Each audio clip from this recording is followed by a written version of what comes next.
오늘은 중국 범죄 역사상 가장 충격적이고 잔인한 사건 중 하나를 자세히 풀어보려고 해요.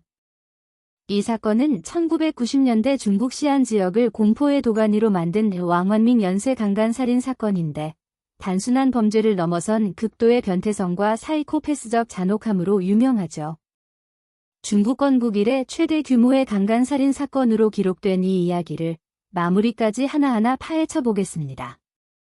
1990년대 초반, 중국 산시성 시안시의 교외 지역은 넓은 밀밭이 펼쳐진 평화로운 시골 마을이었어요.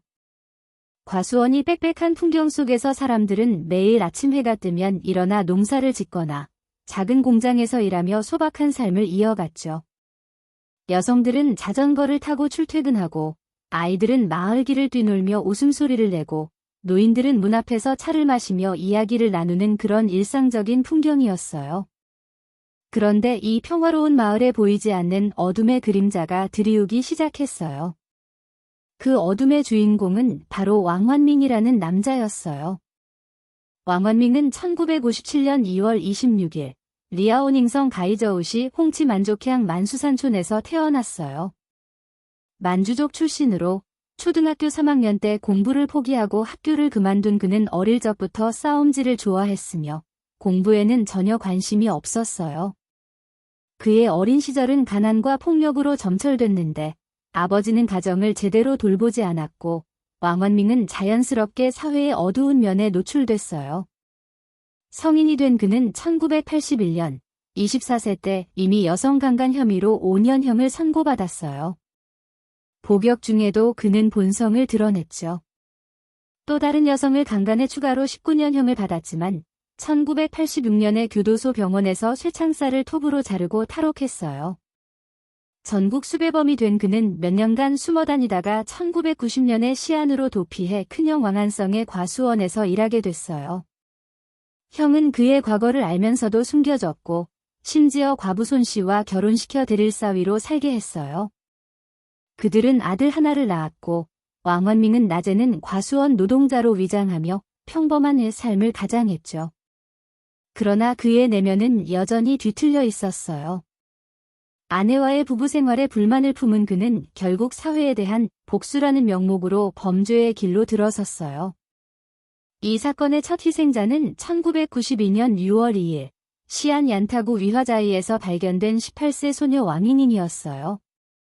그녀는 자전거를 타고 가다 기습을 당해 밀밭으로 끌려갔는데 왕원밍은 그녀를 때려 기절시킨 후 강간하고 증거를 없애기 위해 목을 졸라 죽였어요. 더 충격적인 건 그가 시신의 음부에 옥수수 줄기를 쑤셔 넣었다는 점이에요. 이는 단순한 성욕이 아니라 그의 변태적 쾌감을 드러내는 행동이었죠. 마을 사람들은 처음엔 사고로 생각했지만 이건 연쇄 범죄의 시작이었어요. 왕원밍은 첫 살인 후 매우 긴장했어요. 범행 장소가 자신의 집 근처였기 때문에 경찰이 올까 봐 돈을 챙겨 도망칠 준비를 했죠. 그러나 반년이 지나도 아무 일 없자 그는 점점 대담해졌어요. 경찰이 나를 못 잡을 거야 라는 확신이 들었고 그의 범죄는 점차 빈번해졌어요.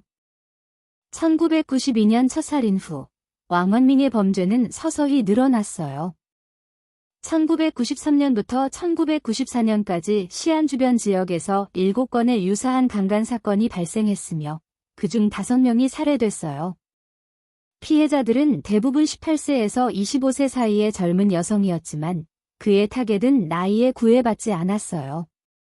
8세 초등학생부터 70세 할머니까지 기회가 되면 누구든 노렸죠. 예를 들어 8세 소녀를 강간하려다 실패하자 손가락으로 추행한 적도 있었어요.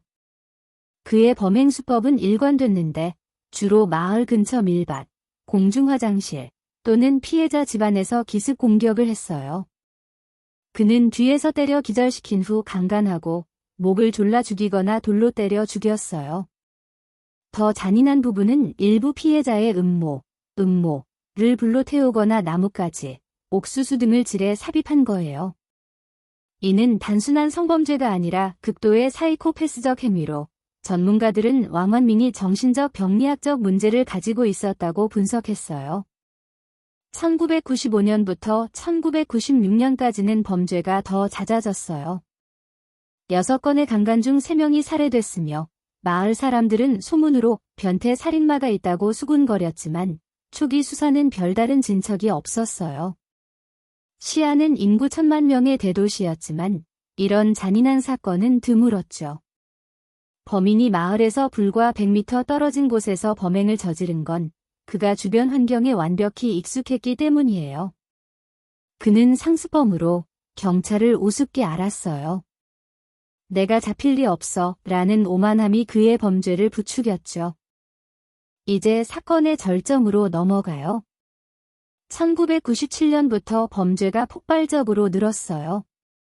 1997년 4월 8일 창안현 상봉촌에서 18세 여성 장나가 공장에서 퇴근하다 밀밭에서 강간당한 후 살해됐어요. 그녀의 시신은 거의 벌거벗은 상태로 발견됐고 목에 졸린 흔적이 뚜렷했으며 음모가 불에 타 있었어요. 그녀의 자전거와 지갑이 사라졌죠. 가족들은 그녀가 야근을 한다고 생각해 늦게까지 기다렸지만 결국 다음날 경찰에 신고했어요. 현장은 마을에서 100m도 안 되는 곳이었고 마을 아주머니가 시신을 발견하고 기절할 정도로 충격적이었죠. 이 사건으로 마을은 공포에 휩싸였지만 왕원밍은 멈추지 않았어요. 8개월 후 1997년 12월 15일 같은 향의 태평촌에서 또 다른 여성, 이름 미상이 유사한 방식으로 살해됐어요. 그녀는 강간당한 후 목이 졸려 죽었고 음부에 불을 지른 흔적이 있었어요. 경찰은 두 사건의 유사성을 눈치챘지만 증거가 없었어요. 범인이 현장에서 아무런 흔적을 남기지 않았기 때문이에요. 1998년 2월 13일 세 번째 사건이 발생했어요. 이번에도 마을 근처에서 여성, 이름 미상이 강간당한 후 살해됐죠. 이제 주민들은 대규모 공포에 빠졌어요. 여성들은 밤에 혼자 나가지 않았고 마을 사람들은 문을 잠그고 살았어요. 1998년 2월 28일부터 11월 24일까지 불과 9개월 동안 8건의 추가 강간살인 및 미수 사건이 발생했어요. 전체적으로 1997년부터 1998년까지 45건의 강간 중 12명이 사망했어요. 거의 매달 1명씩 살해당한 셈이죠. 일부 사건은 수법이 약간 달랐어요. 예를 들어 1998년 9월 23일 여성 후 씨는 목을 졸라 죽이는 대신 돌로 머리를 때려 두개골 골절로 사망했어요. 또 다른 사건에서는 피해자가 기절 후 강간당했지만 목이 약하게 졸려 살아남았어요. 경찰은 처음엔 여러 범인으로 의심했지만 분석 결과 대부분 한 사람의 소행이었어요. 피해자들의 이야기는 정말 가슴 아파요. 대부분 젊은 여성들로 공장에서 일하거나 농사를 짓는 평범한 사람들이었어요. 한 피해자는 19세 유리용으로 1998년 11월 24일 잔인하게 살해됐어요. 그녀는 집으로 가는 길에 기습당해 목이 졸려 죽었고 음모가 태워졌어요. 또 다른 피해자는 8세 어린이로 강간 실패 후 손가락 추행을 당했어요. 70세 할머니도 있었죠. 왕원밍은 나이, 외모 상관없이 기회를 노렸어요. 그의 범행 장소는 다양했어요. 야외 밀밭, 공중 화장실, 심지어 피해자 집 안까지. 이는 그가 현지 환경에 밝고 심리적으로 안정된 상습범임을 보여줘요. 그는 범행 후 피해자의 지갑, 자전거, 빚 등을 훔쳐갔어요. 강도 목적은 아니었지만 가난한 생활 때문에 가져간 거죠. 그의 생활 수준은 낮았어요. 낡은 옷과 신발, 동북억양으로 외지인처럼 보였지만 실제로는 시안에 정착한 탈옥범이었어요. 왜 이런 변태적 행위를 했을까요?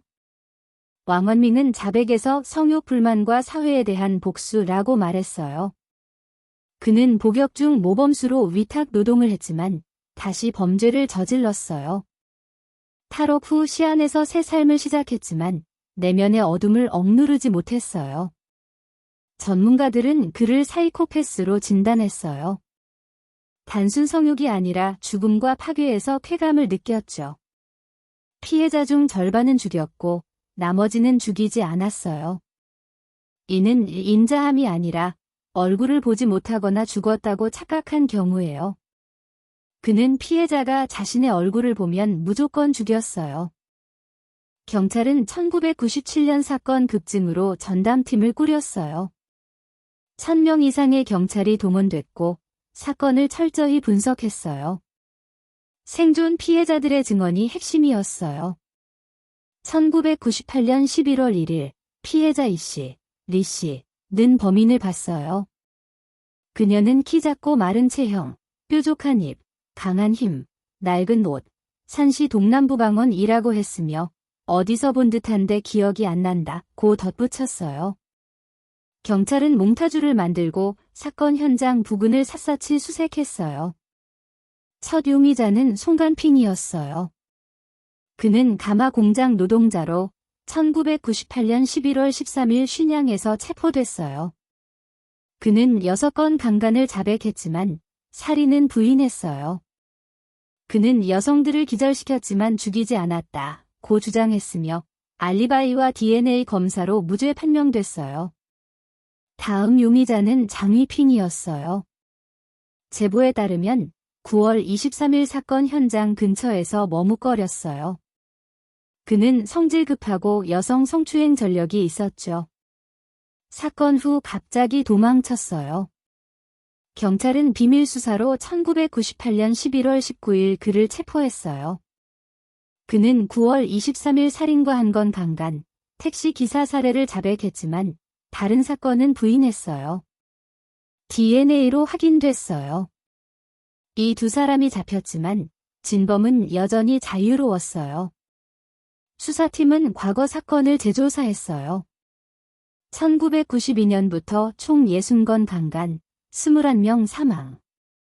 송간핑과 장위핑을 제외하면 52건 강간과 20명 살해가 왕완밍의 소행이었어요.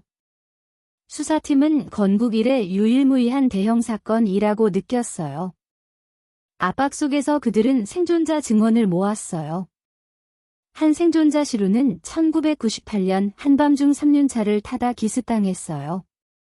그녀는 168cm 키의 강한 여성으로 범인과 격투했어요. 살려달라고 소리 지르자 범인이 도망쳤고 그녀의 3륜차를 훔쳐갔어요.